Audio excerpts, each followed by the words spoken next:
Greetings and salutations, everybody. Guess what? Hot off the presses, it's the brand new issue of The Weekly Hero. I am, of course, one of your hosts. My name is John Campea, and joining me, of course, is my regular co-host, the one, the only, Mr. Robert Meyer Burnett. Great to be here. How are you this week? I'm doing great this week. We were just talking about a hell of a football game. Oh my God. That was on this week. I said to somebody, that was the Star Wars of football games. Yeah, the same way we think about Star Wars now, that football game.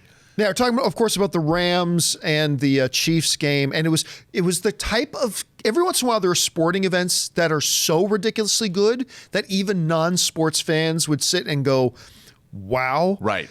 Like I remember it was the Stephen Bonner, Forrest Griffin UFC fight from many, many years ago. That was the fight that even made non-UFC or combat sport fans go, what is it? That was the type of game it was. But listen, we're not here to talk about sports today. I like to do that more on my free time. We got a whole bunch of things to talk about in everything that goes on the big screen and little screen in the world of comic book characters, comic book heroes, and the movies and TV shows that we love about them. So we got a bunch of things we're going to talk about today, and we're going to start things off with this, Robert. So one of the biggest, most ongoing storylines here of the past number of months, actually all the way back to Comic-Con, has been the drama surrounding Guardians. Of course, with the unceremonious departure of James Gunn from the franchise. Will he come back? Won't he come back? He won't. Oh, now he's doing Suicide Squad. Oh, no, all this kind of stuff. We're finally starting to hear some whispers and names about who could possibly end up directing a Guardians of the Galaxy 3. Two names have come out. Now, it should be pointed out that neither one of these names or sources are concrete, reliable whatsoever. One comes from this, I believe it's a fan base site for Disney called the Disney Insider. One comes from Birth Movies Death, who themselves say this is, take this with a grain of salt. One of the names, and I think both these names are very interesting. One is Kubo and the Two Strings and Bumblebee director Travis Knight. That came from Disney Insider.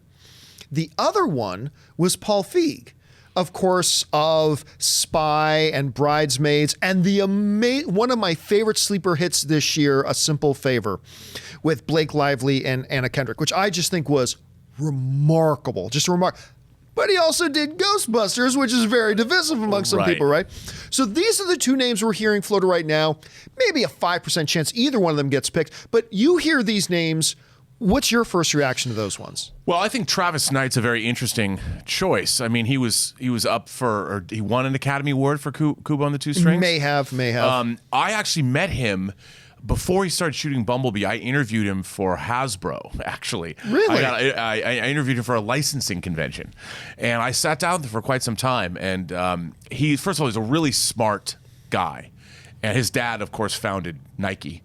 Yeah, and then that's how founded Leica. Yeah, and founded Leica. He's a really smart guy, and he really knows his genre stuff. And I think he's a great. I mean, it's really going to depend on how well Bumblebee does at the box office. But it looks tonally like it could do very, very well. I think he'd be a great choice to do Guardians. I mean, you need, and Paul Feig also. Another pretty good choice. If you're not going to get like Taika Waititi, who just wrapped his final episode of The Mandalorian. Right. I don't know what he's doing now. He's still doing that weird Hitler movie that he's directing. Yeah, there's something about that. Yeah, where he's playing Hitler. Everybody's hoping he's going to do another MCU film. Yeah.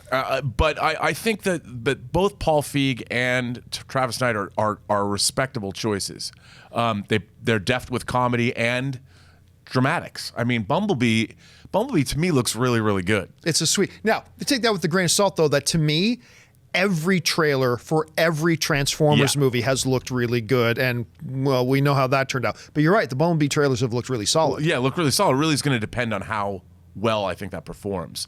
But you need somebody. The thing is, James Gunn is a total, as John Schnepp would say, a total sweaty. He grew up knowing his comic lore, and I think the Guardians is a tough nut to crack because tonally you're skating the edge of parody, but it's not. Yeah. And but both Paul Feig, I think, and Travis Knight can sort of thread that needle if need be. It's the funny thing is I've heard some other people suggest that it might have to do with the box office results of Bumblebee, and I don't think it will.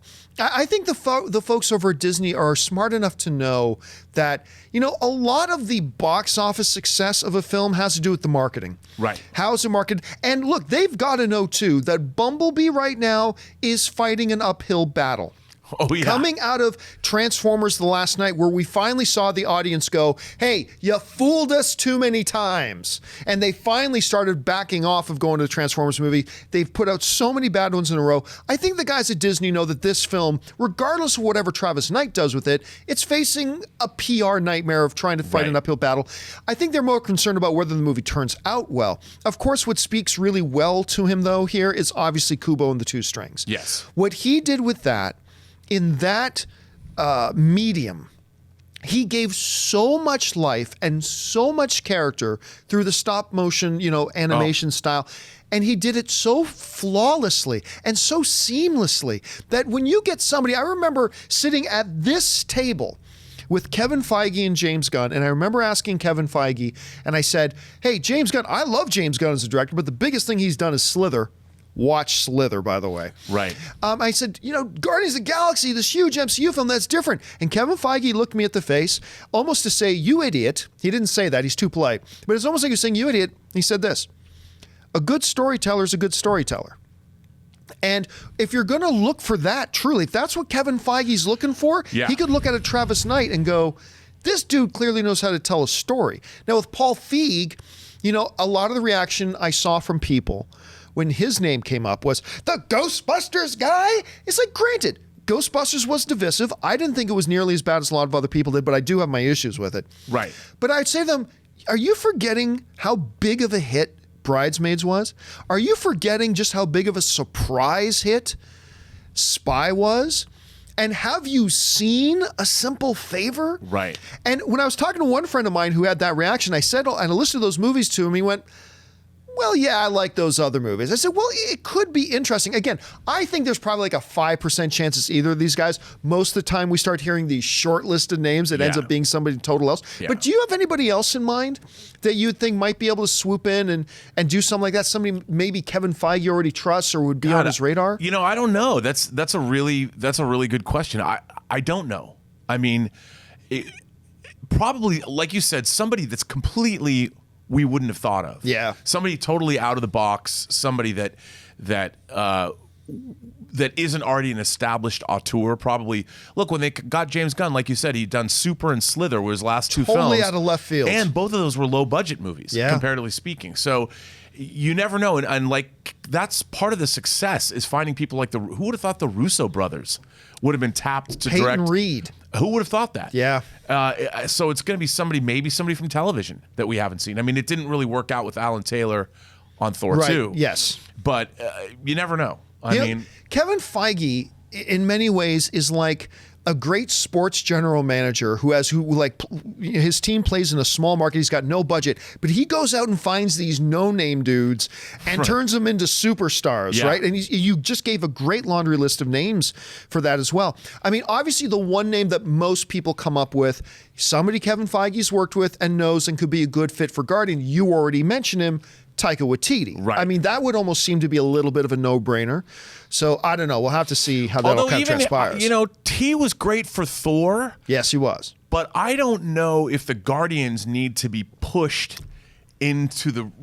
he might be a little too funny. Like, What We Do in the Shadows, to me, is one of the most brilliant, genius movies. I mean, that every time good. I always ask people, have you seen this? And a lot of people have not. They've never heard Most of What We Do. people have not seen it. I was late to the party on that. That movie is uproariously funny. Yes, it is. And it's just a brilliant, and he's brilliant in it. He's the star of the movie.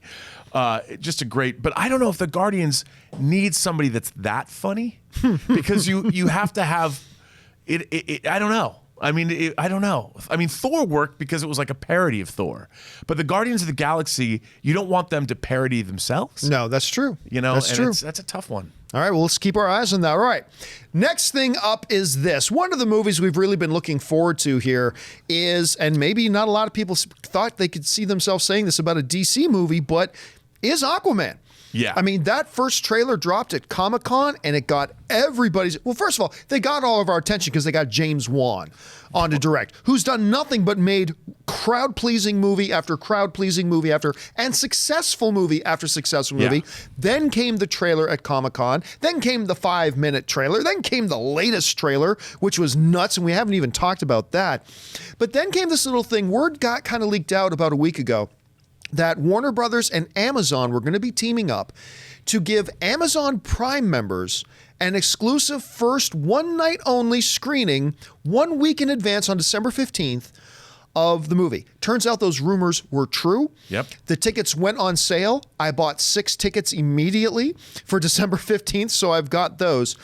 So that, coupled with the fact that we know that Aquaman and Warner Brothers have been taking a little bit of a page out of Marvel's playbook by they're actually going to be opening Aquaman in a number of territories outside of the U.S. before December 21st, right, which of course has been Marvel's strategy to get positive word of buzz going around the world so that by the time it hits North America, it hits a fever pitch. So Robert, let me ask you this. With the fact that, we got James Wan on there, but the fact that they're releasing in international markets, and now on top of all of that, the fact that they are doing this 1 week early screening of Aquaman, because I'll tell you what, audiences don't like this movie.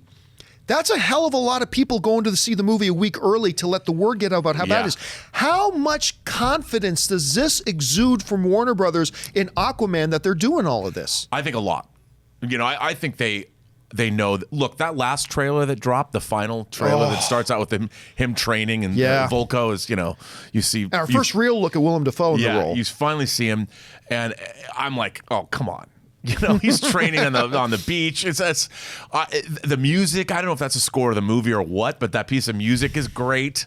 And it's just, to me, what I love about this film is it's totally a throwback to, like, when I was a kid watching Ray Harryhausen movies, like Jason and the Argonauts, the fighting skeletons, and a Sinbad movie. I mean, this movie just looks bonkers, just balls to the wall fantasy, like something we haven't seen since, I don't know, Lord of the Rings or something like that. Something successful, right? We've seen a lot of things successful. Like a lot of Warcraft or things that were marginally successful, but this movie doesn't look like any other movie. The colors in it, I mean, it's so colorful, and you've got armored. I mean, I saw some of the toys. I might have to buy an armored shark. I mean, they make armored shark hot toys toy now. Armored shark. Well, yeah, I hope they do. That would be badass. I mean, I hope they make a Hot Toys armored shark. But it just looks to me so much fun. Like we haven't. When was the last time you saw a movie that looked like it was this much fun? I mean, Infinity War was really fun to me, but half the Deadpool, things like that. It's few and far between. Yeah, I mean, this movie just looks bonkers, and I think Warner Brothers knows that they've got a hit. I think releasing it in the holiday marketplace is awesome. Everybody wants to see this movie. I mean, I think everybody. I haven't talked to one person even my mom. She's like, oh, you think that Aquaman movie's going to be good? And she asked me that on the phone. I'm like, I don't know, Mom. She goes, I used to buy you Aquaman Mego figures when you were a kid. I'm like, yes. Oh, that's where it started. Yeah, I know. She did. And I'm like, yeah, Mom, there's an Aquaman movie. So I think if my mom is asking, I mean, the last time she asked me about a movie was Avatar. And she's excited. And my mom's 79. But yeah, I think it's going to be huge. I think it's absolutely. And to your point about how many people want to see this, remember, I was talking to one of my buddies who's one of these Make Mine Marvel guys. Right.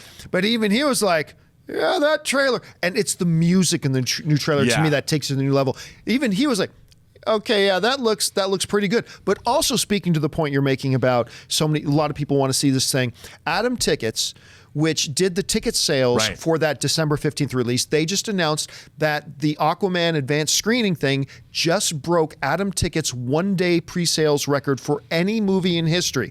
Compounding on top of that, Fandango, Atom's main competitor, Fandango is reporting that Aquaman ticket sales have exceeded, their advanced ticket sales are exceeding those of the most recent Mission Impossible film and of Venom. Of course, Venom ended up making over $80 million on opening weekend. So that speaks to that as well. Look, I'm going to tell you this. By the way, did you see that Venom has now outgrossed all of the X-Men movies, including the Deadpool films? Yes. And, I mean, $800 million? Yeah, and it may catch Spider-Man Homecoming. It's not likely, but there's a possibility. This movie that everyone said, that movie will flop without Spider-Man. It comes out without Spider-Man and might just pass Spider-Man. And it's passed a couple of Spider-Man movies already. Yeah. How crazy is that? So anyway, Fandango is saying it's exceeded that with $80 million that they've had on there. Look, this is something that somebody like me has been dying to see from Warner Brothers for ages. One of my biggest criticisms that I've had for Warner Brothers and their handling of DC over the years is, besides the fact that they've been very reactionary, has been show some damn confidence in your projects. Right. Show some confidence. Show that you, even if you're lying to everybody, pretend like you believe in your projects. What are they doing with Aquaman? They're showing it to millions of fans before it even opens wide in North America. Look, full credit where it's due. You cannot scream from the mountaintops, we have a lot of confidence in this film any more than Warner Brothers is doing right now. They're screaming that they're confident in this film, and I love it. And you know what else? Here's the other thing. I mentioned this on the John Campea show this morning because a viewer kind of brought it to my mind is this. Let's rewind about a year ago. Justice League is coming out, right? And we're looking at the schedule and we're saying, there's not another DC movie for a year? We're going to have 3 Marvel movies open between when Justice League comes out and when Aquaman comes out. What are they thinking? You know what? Who's laughing now? Because now it looks like Walter Hamada, because like the Bumblebee movie, I think they knew coming out of Justice League, we got a little bit of an uphill battle. And where people, idiots like me, were saying, you can't wait a year to have your next movie come out. Oh, guess what? Now a year has passed. It feels like forever ago that Justice League came out. I'm one of the few idiots that liked the film, but a lot of people didn't. So now, not only do we have these great trailers, positive momentum, early screens for Aquaman, it's been a year since the quasi-disappointment of Justice League that's kind of faded from memory. And now it's like, holy crap, this is the first real tangible decision and move we've seen by Walter Hamada in here. And now we're like, that might have been actually genius, and here I was criticizing it. Do you think it really speaks to anything about that? No, I think it does. I think it definitely speaks to a course correction. And I'm sure, Warner Brothers already had a great relationship with James Wan. I think that they probably had a filmmaker that the regime there could work with, that is easy to work with, and they appreciated his vision. There was it doesn't look to me like there was, we haven't heard any kind of corporate shenanigans. I mean, I think everybody was really happy with this film because they brought in a filmmaker and he took his time and he made the movie he wanted to make. And he also made the movie, more importantly, that the studio wanted him to make. Yeah. So we now have, I think, the best of both worlds. We have what Marvel has been doing for 10 years, which is they bring in filmmakers. They've had a few missteps, but for the most part, it's been, when Avengers 4 comes out, it's 22 movies. Yeah. And they've had 1 or 2 maybe missteps there, but I think they're back on track. I think Shazam's going to be great too. And I know Mike Doherty, for Shazam. He wrapped Godzilla. He finished his Godzilla film. I hope we see a new trailer for that because that Comic-Con trailer blew me away. Was awesome. And I mean, the Weekly Hero, since I was a kid, Godzilla's been a hero of mine. So I can't wait to see. Give me kaiju monsters. But yeah, I think we're seeing. I hope a great example of corporate synergy with filmmakers and with the franchise. So it looks like it's going to be great. Here's one other incident. You mentioned James Wan going back to the day.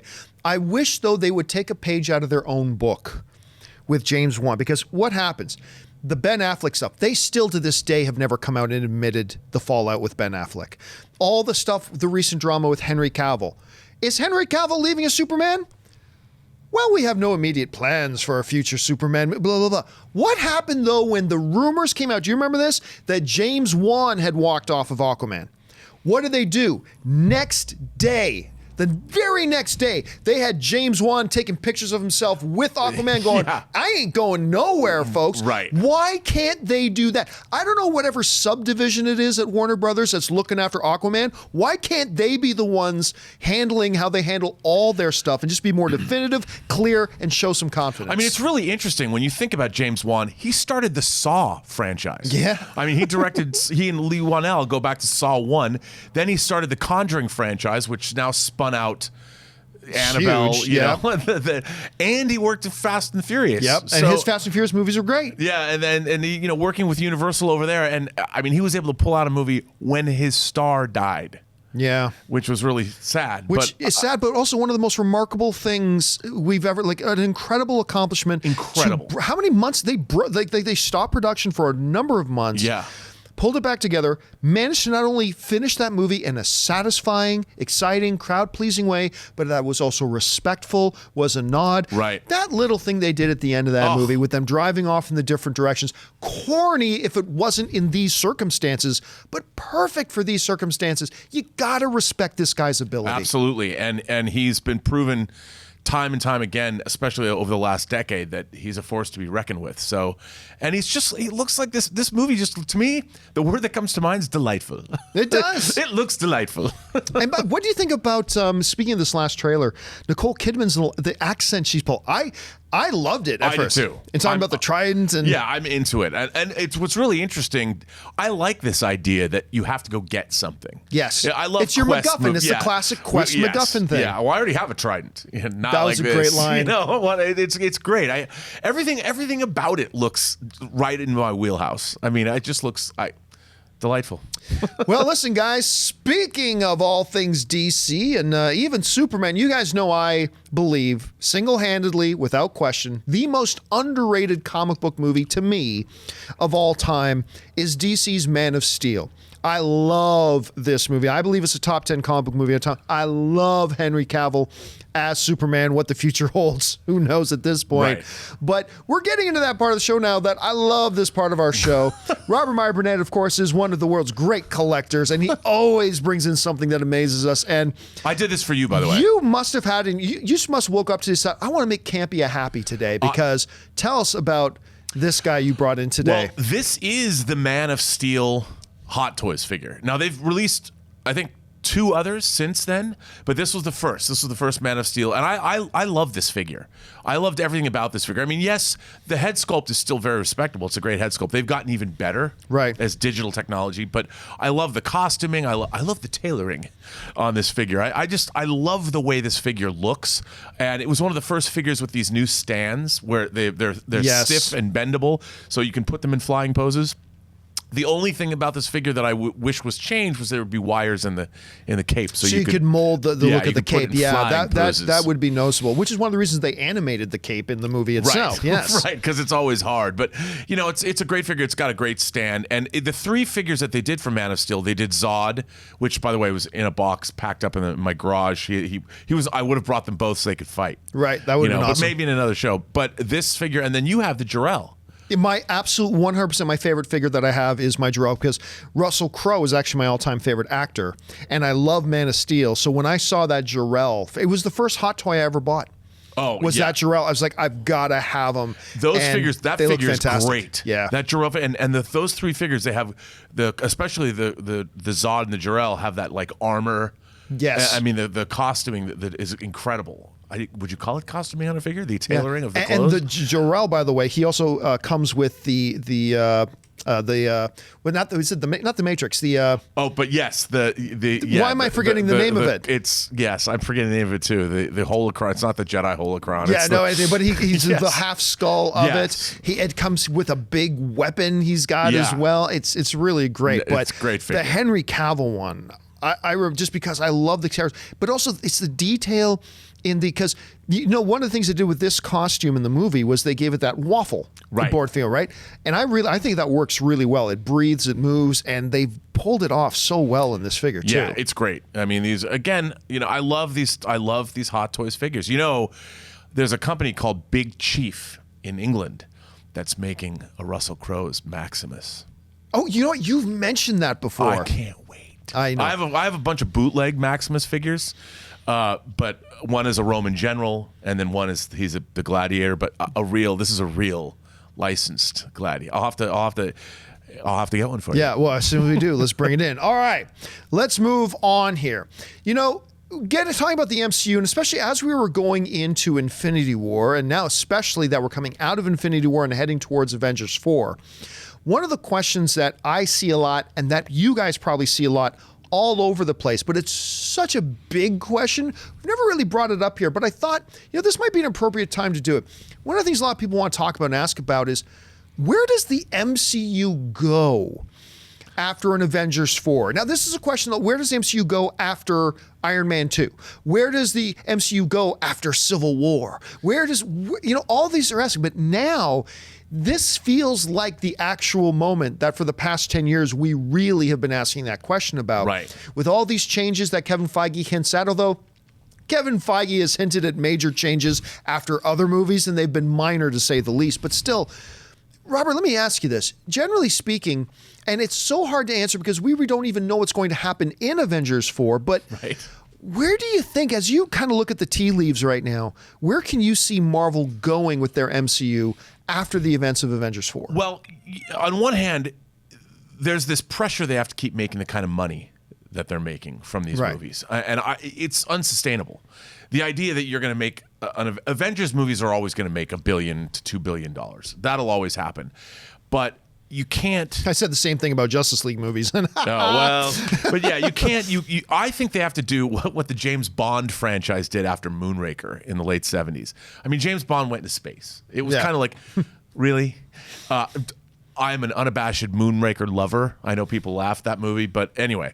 But what they did was they went made For Your Eyes Only in 1981. And they put Bond, they sort of stripped back all the big weird gadgetry and the cities underwater and the cities in space, and they brought him back to his spy roots. Right. I think they're going to have to start over and do what they did with Iron Man. They're going to introduce lesser known characters, make good movies with them, and then build those characters up the same way they built up Iron Man, Thor, and Captain America in films.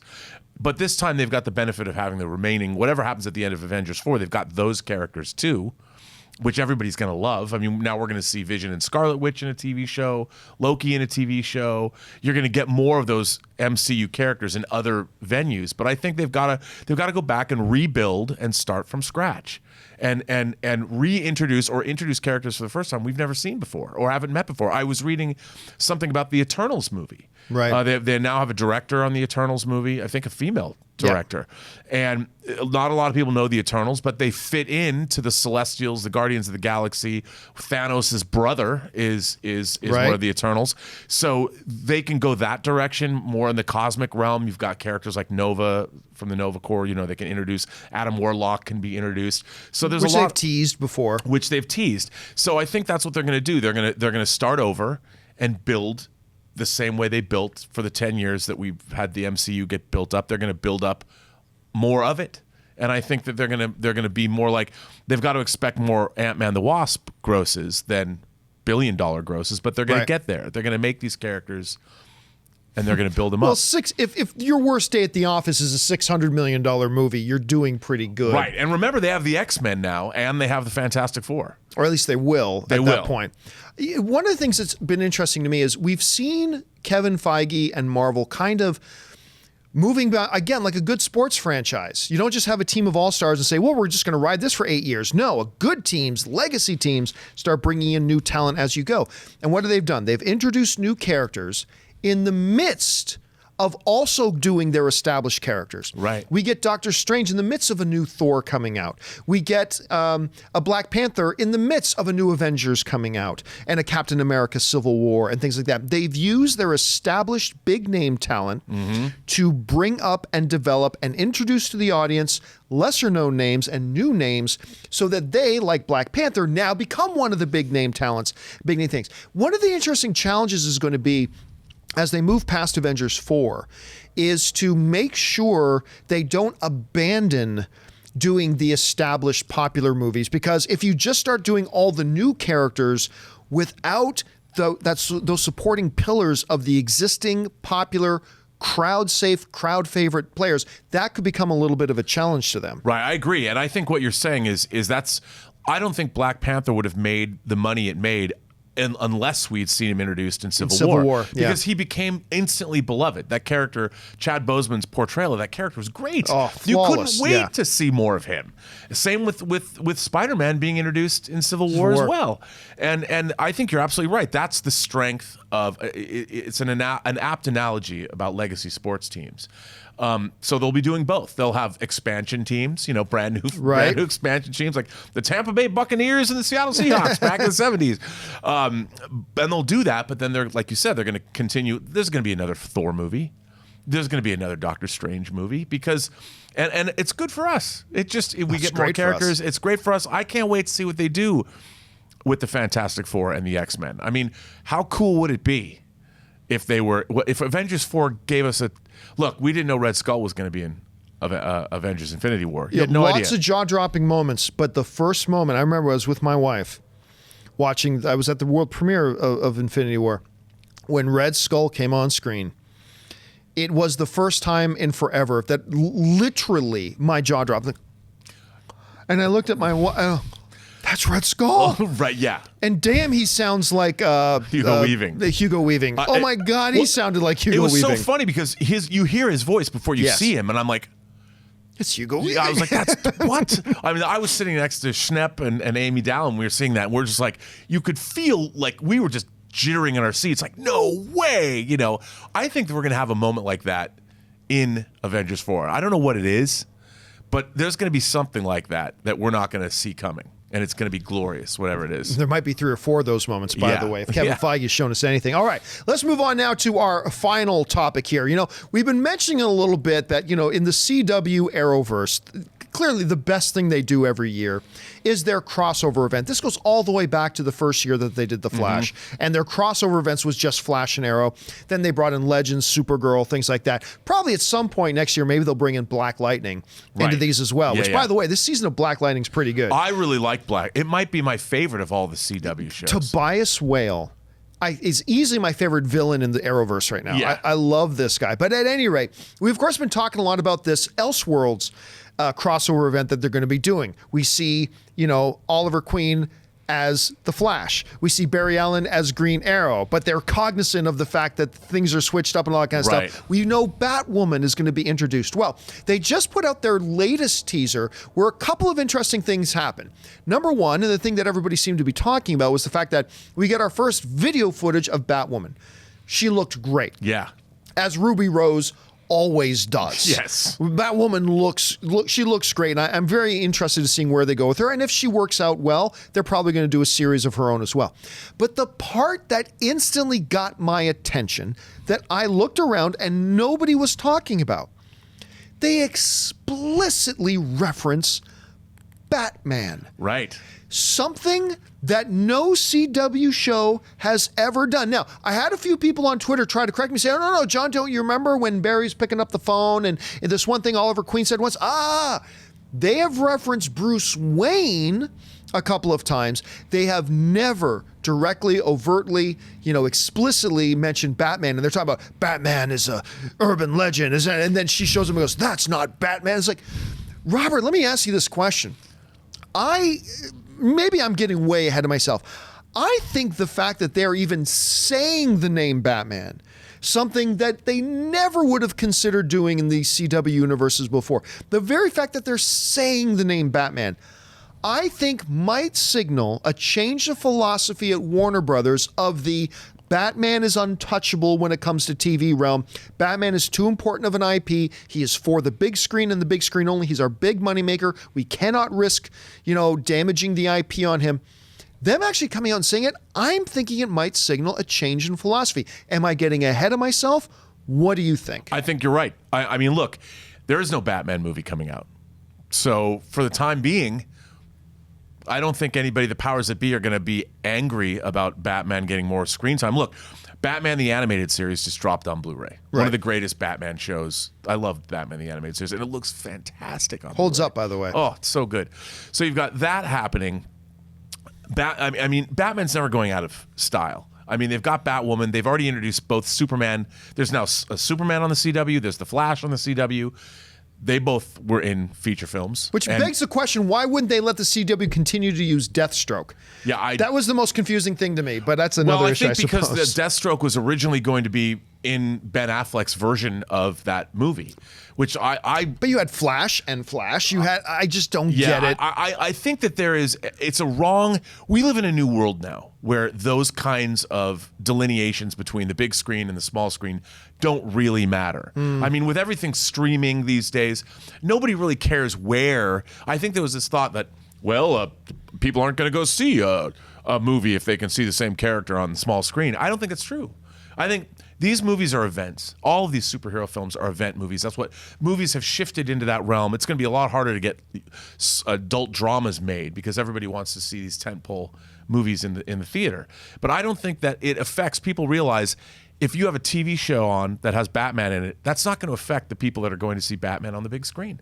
I mean, everybody who isn't going to go see these movies, if they're good, people might have been burned by Justice League. Do you think that's stopping people from going, oh, I'm not going to go see Aquaman because Justice League was bad? I think a lot of people were.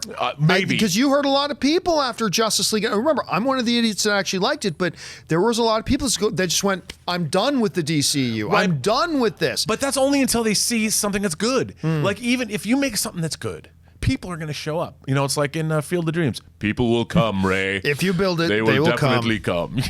Baseball. We've talked a lot about sports on this show today.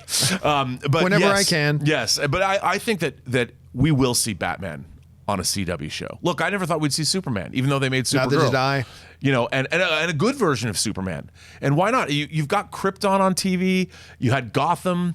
Or there's still But Gotham. even then, they danced around, right? I mean, Krypton's a prequel. Yeah. But now I think you will see, especially, by the way, did you see that they dropped an Elseworlds comic book cover?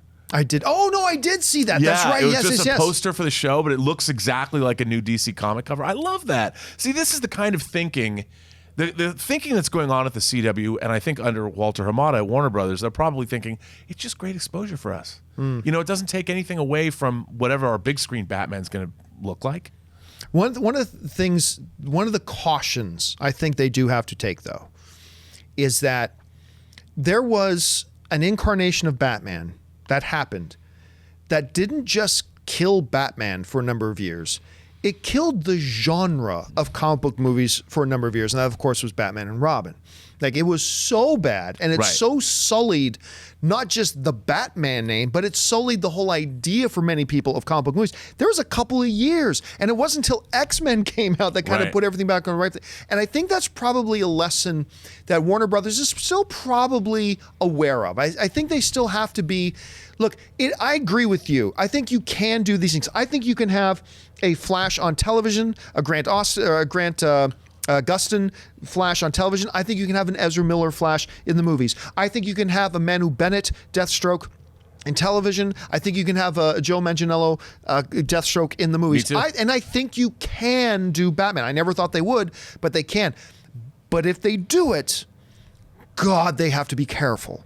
They do have to be careful because he is such a valuable property on the big screen, and you don't want to turn people off, however small of a number, from going to maybe possibly seeing him on the big screen as well, because you got to protect your cash cow. No, absolutely. And, they've got to make a Batman movie now. The problem, I think, with Batman and Robin was there was this idea that, you now have to have two villains, and it just got ridiculously huge. I think the problems went way beyond just two villains. Yes, but it was just, there was this, I think, they still looked back at the 60s Batman, the live action Burt Ward. Yeah, they did. They tried to do Adam the West. best of both worlds. Yeah, they try, and that's not what people want. No. That's, but I love Batman in the 80s where you'd have Batman and the Outsiders, which was funny and goofy, and then Justice League, which was the funny Justice League where Batman punches Guy Gardner, the Green Lantern, and takes him out with one punch. And then there was the serious Batman. So there was Miller's Batman Year One and Dark Knight Returns. So there was different incarnations of Batman, different flavors, if you will, of Batman, and that worked.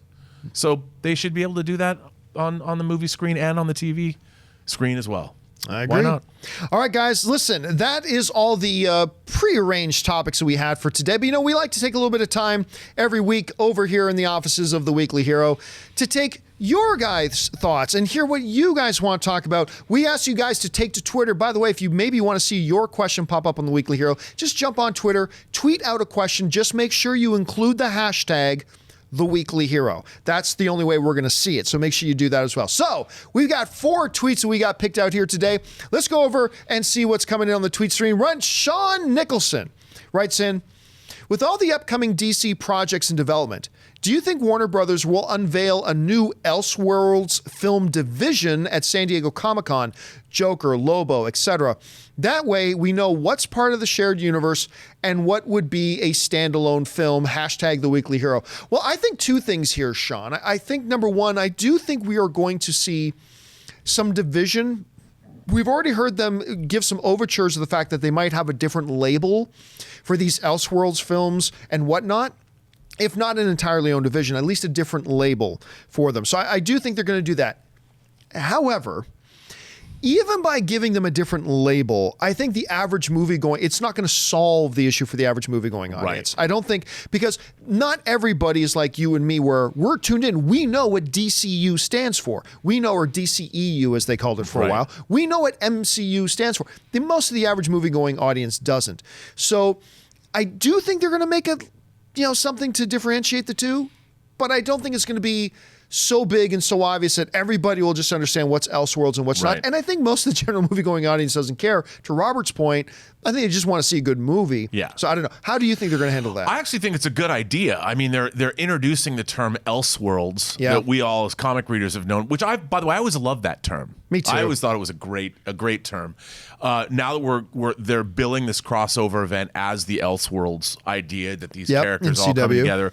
So they've now put the word out beyond the comic book reading audience. It's going into the general public. I think it's not a bad idea. I mean, like you said, I don't think the general movie-going audience is going to care. I mean, the general movie-going audience, if a Joker movie comes out with Joaquin Phoenix, and indeed it is going to, the audience is only going to care if it's a great film. They're not going, well, I wonder if it's part of a shared universe. Yeah, wait a minute, where was Batman? Yeah, they're the fans. I mean, most people weren't going, once they went to see Venom, they're not going, well, why wasn't Spider-Man in the movie? They went to see Venom. But everybody told us that no one's going to care unless Spider-Man was in it. Yeah, I know, but Sony knew better than we did. And, most people don't know. That's always been my problem with fandom, being ensconced in fandom my whole life. Even I've always understood, you can't expect, like if I'm going to a movie with my mom, I'm not going to give her a bunch of backstory. She goes to a movie and she wants to be entertained. She only knows what the movie tells her. Right. She's not going, well, I wish from this comic story, why didn't they touch on this? And why did they use Doomsday into Dawn of Justice? I mean, they didn't try to stick too much in. My mom doesn't think that way. She's only Neither does mine. Yeah, and she's just getting what she's getting. So I think that an audience, if you want to call it Elseworlds, my mom would be like, oh, what does that mean? She doesn't care. The Joker's the Joker. She'll go see a Joker movie. She's like, she doesn't know that the difference between Jack Nicholson, Heath Ledger, and now Joaquin Phoenix. She just knows the Joker's the Joker. That's it. All right, let's go on to the next tweet today. And the next tweet today comes to us from Iggy Rios, who writes, Rob, do you count Mystery Men as a comic book film? Because it was based on a team Mystery Men from the Flaming Carrot comics, #The Weekly Hero. Absolutely. I mean, that's what I'm not a big fan of that movie. When I saw it, I've only watched it when it first came out, and I didn't like it very much because it didn't, I just remember thinking that, this just isn't as clever as it should have been.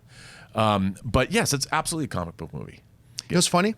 I've never considered it a comic book movie per se, and it is one of my favorite genre movies of all time. People keep telling, I got to go revisit it. I'm telling you what, first of all, this is a term that people throw around too loosely, but I believe it's absolutely applicable to Mystery Men. It was a movie before its time. It was a movie well ahead of its time.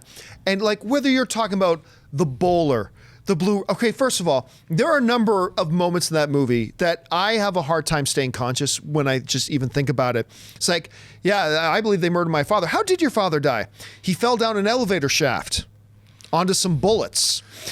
Yes, I always thought the circumstances of that were very shady. You got the Blue Raja, the master of cutlery. You got William H. Macy as the shoveler. You got Jeffrey Rush as Casanova Frankenstein, one of my all-time. You got Kinnear as Captain Amazing, who no matter how many Oscars he wins in his life between now and whenever he's done, he will always be Captain Amazing to me. You got the Disco Boys. This is a movie that's your description now just made me excited to go watch. I gotta go. Again. I was the associate producer of this movie, very low budget, called The Specials, that James Gunn wrote. That's right. And I had no idea you were connected to The Specials. Yeah. I was a full producer. I like The Specials very much. It was fun, and it was directed by Craig Mazin, who went on to write two of the Hangover movies. But James Gunn plays Minute Man. People keep calling him Minute Man. He's like, no, it's Minute Man. But that was very similar to Mystery Men. I mean, Right. we didn't have the budget of Mystery Men, and maybe that's why I was prejudicial against Mystery Men, because they had so much more money than we did.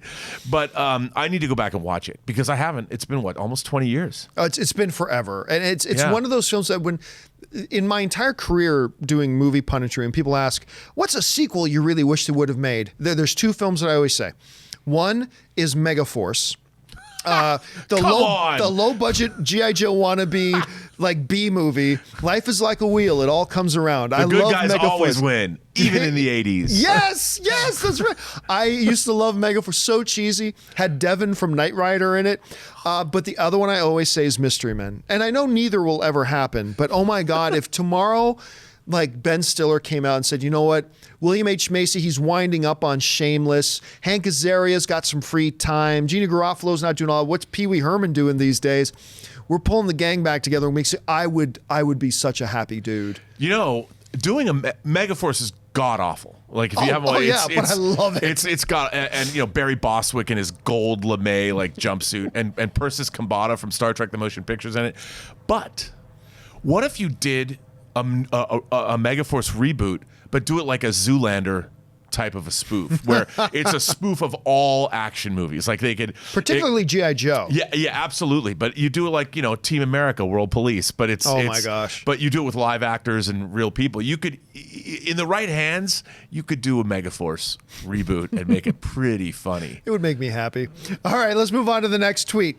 And the next tweet comes to us from Alpha, who writes, do you think Captain Marvel lack of buzz is due to timing? I mean, if the MCU is like a TV show, then Captain Marvel is like episode 10 of Daredevil season 3. Post-snap, all anyone is really waiting for is what's next. Everything else in between, unfortunately, kind of feels inconsequential. And I'll tell you what, Alpha, when I first read your tweet, my first reaction was get my back. I'm gonna go, no, come on, no. The audience is more sophisticated than that, blah, blah. But honestly, the more I think about it, I think you're onto something.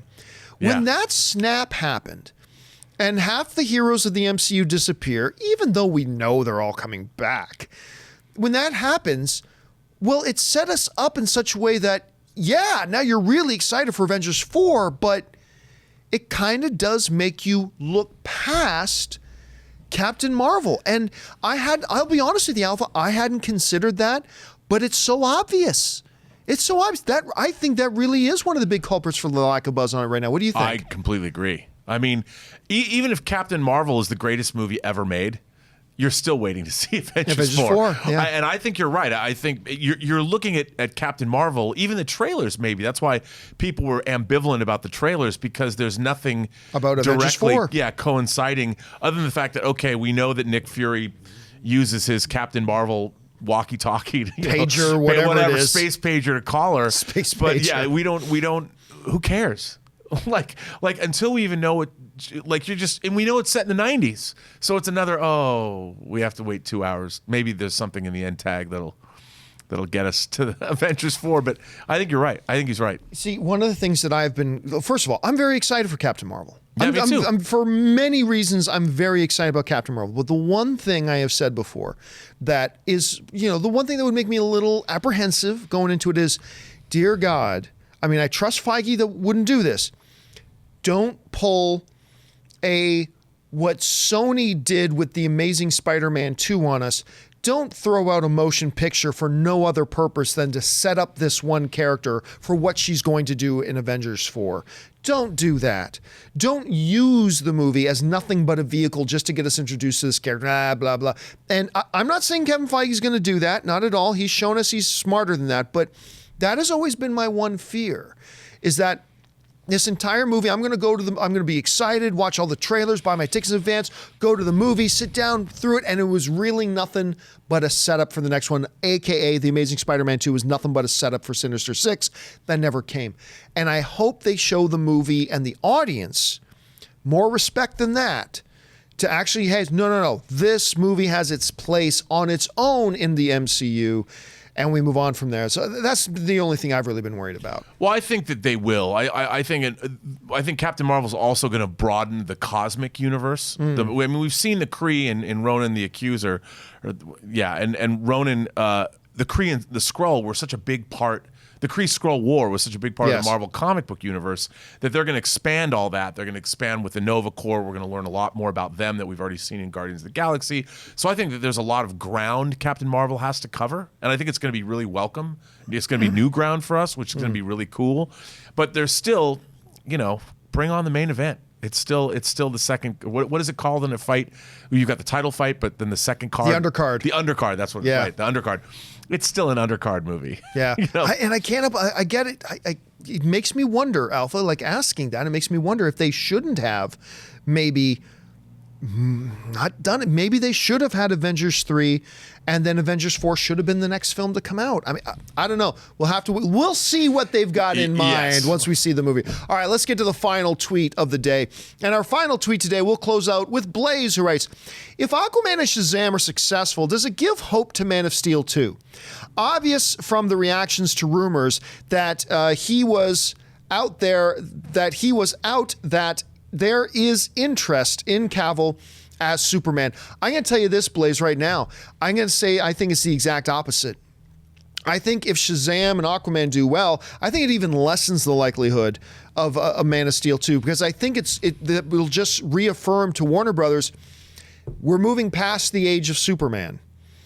If Aquaman comes out and is a big hit, and that's a big if, but if it is, and if Shazam comes out and it's a big hit, it'll probably just reaffirm to them that, yep, moving in a new direction was the right thing for us to do. So now let's get the Supergirl movie going, blah, blah, and it's really going to be more moving fast. And by the way, never pay any attention to, because all these people saying, oh, we love Henry Cavill as Superman, we love Henry Cavill. Remember, there was even more people earlier when Man of Steel came out going, this isn't my Superman, this isn't my Superman. Right. So don't think that the reactionaries, don't think that the reactors out there form the basis of who the majority is. And nor is it somebody that the studios listen to, nor should they listen to, really. But yeah, I'm going to go completely the opposite. I think if Shazam and Aquaman are big hits, I think that just makes Warner Brothers feel, whether they're right or wrong, will make them feel like, yep, moving in this new direction is the right idea. So that's kind of how I see it. Well, look, Henry Cavill was in 3 movies as Superman that underperformed. I mean, Man of Steel underperformed, Batman v Superman, Dawn of Justice underperformed, and Justice League underperformed. So as much as I love Henry Cavill as Superman, and obviously you do too, and a lot of people love Very much so. him in the role, he's got 3 strikes against him in terms of, I think, as much as I like him as Superman, I think if they're going to do a Superman movie, it's going to be a reboot. They're going to start, and they're going to take it in a different direction. Because we know they're doing that with Batman. Right. They're going to do that with Batman, and they're going to do that, like, why not? You've got 3 movies with Henry Cavill as Superman. They're going to Aquaman, Shazam, totally different direction. Wonder Woman 1984, the Birds of Prey movie, which is now Right. How I Learned to Stop Birds of Worrying Prey. and Love the What was it? the bomb. What was it? It was the Fantabulous Emancipation of One Harley Quinn. Of One Harley Quinn, yeah, which is kind of cool. It's like a Barry Lyndon, being the adventures of Barry Lyndon, whatever. I love that. I think that's great. But that too, it looks like they're really going for much more of a lighthearted.